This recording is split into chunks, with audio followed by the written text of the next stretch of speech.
বোনরা, আজকে আমরা বীজগণিতের বেসিক নিয়ে আলোচনা করব। তোমরা দেখতেই পাচ্ছ আজকে এমন এমন বিষয় নিয়ে আলোচনা করব, এগুলি খুবই সিম্পল, বাট আমরা যখন বড় ক্লাসে উঠে যাই, যেমন 8, 9, বিশেষ করে 9, 10-এর গিয়ে আমাদের এই বিষয়গুলিতে আমাদের কিছু কিছু বন্ধুদের বা ভাইদের সমস্যা হয়ে থাকে। সো এই বিষয়গুলি আজকে আমরা ধারাবাহিকভাবে জানব। যেমন এক্স এক্স এক্সের সাথে যদি এক্স গুণ হয়, গুণটা ডট আকারেও লেখা যায়, আবার এক্স গুণ এক্স এভাবেও লেখা যায়। বাট এক্স ডট এক্স লিখলে কি হয়? আমরা অনেকে এভাবে এক্স লিখতে পারি না, এভাবে ঘুরিয়ে এক্সটা লিখতে পারি না। সো অনেকে কি করে এভাবে এক্স লিখে ফেলে। সো ওদের গিয়ে ঝামেলা হবে, তখন কোনটা ডট কোনটা গুণ বুঝে মুশকিল হয়ে যাবে। তাই আমরা এখানে এক্সকে ডট মানে গুণকে ডট হিসাবে বলছি, ডট হিসাবে দেওয়াটাই ভালো হবে। যেমন এক্সের সাথে যদি এক্স গুণ হয়, এক্সের সাথে এক্স গুণ হলে সবসময় পাওয়ার হয়ে যায়। গুণ হলে সবসময় কি হয়ে যায়? পাওয়ার। যেমন এক্সের সাথে যদি এক্স গুণ হয়, পাওয়ার হয়ে যাবে। এখানে কয়টা এক্স? একটা এক্স। এখানে কয়টা এক্স? একটা এক্স, দুইটা এক্স। তাহলে এক্সের উপর পাওয়ার, পাওয়ার কোথায় থাকে?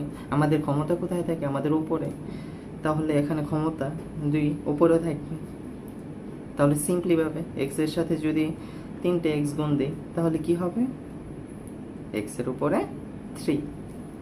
ইজি না? আবার এখন আমরা যদি এরকম আসে, এক্সের সাথে যদি ওয়াই গুণ করতে বলে, তাহলে কি হবে?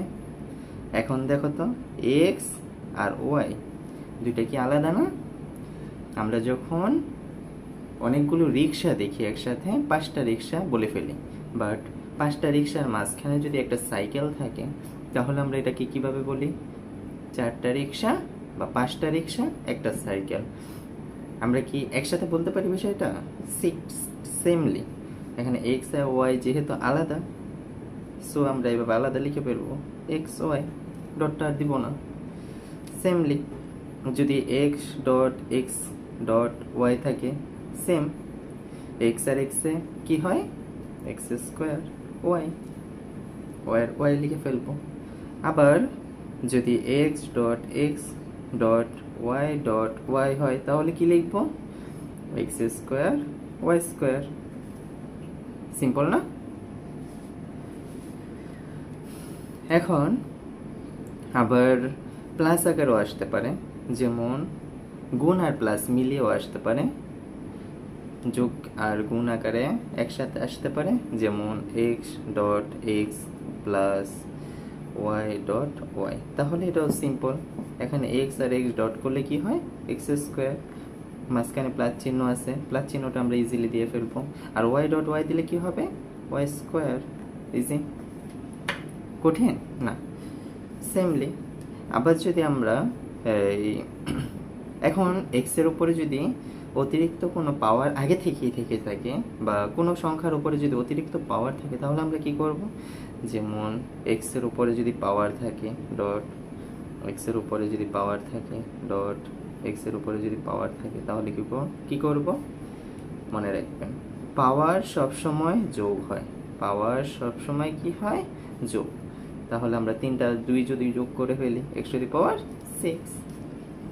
এখন বলতে পারেন যে যদি ওয়াই থাকে, তাহলে এক্স স্কোয়ার ওয়াই স্কোয়ার, এটা কি কিন্তু এক্স ওয়াই 6 লিখলে, বা সরি 4 লিখলে হবে না, এটাকে কি লিখতে হবে? X square Y square.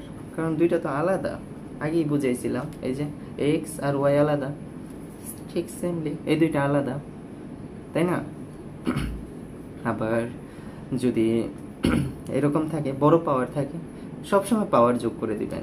Extra যে পাওয়ারগুলি থাকবে, যেমন এক্সের উপরে যদি যতই থাকুক, 9 আসছে, X to the power 9 Y square Z cube, এটার সাথে যদি বলে এক্স স্কোয়ার ওয়াই জেড 4 গুণ দিতে, তাহলে আমরা ইজিলি করে ফেলবো।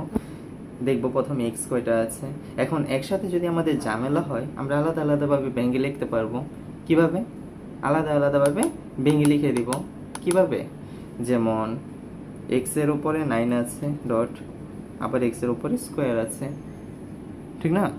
তারপর আবার ডট ওয়াইয়ের উপরে স্কোয়ার আছে ডট ওয়াই আছে ডট জেডের উপরে স্কোয়ার আছে ডট জেডের উপরে 4 আছে। তাহলে এখানে কয়টা হয়? আগেই বলছি পাওয়ার সবসময় যোগ হয়। তাহলে এক্সের উপরে 9 আর 2, 9 10 11। তাহলে এক্সের উপরে 11, ওয়াইয়ের উপরে 2 আছে, আর কোনো সংখ্যা যদি না থাকে মনে মনে সবসময় 1 থাকে। তাহলে ওয়াইয়ের উপরে 3 ডট আর জেডের উপরে 2 3 4 5 6, তাহলে 6। এখন যখন আমরা গুণের অ্যান্সার লিখব তখন আর ডটগুলি আমরা দিব না, সিম্পলি লিখে দিব x two the power 11 y cube Z 6। কেমন লাগলো বন্ধুরা? এই সিম্পলি বিষয়গুলো আমরা অনেক সময় ভুল করে থাকি। পাওয়ার কি করব? আজকে আর ক্লাসটা বড় করলাম না, আজকে এই পর্যন্তই থাক। নেক্সট ক্লাসে আরও কিছু বিস্তারিত, আরও কিছু কঠিন, আরও জটিল কিছু বিষয় নিয়ে আলোচনা করব।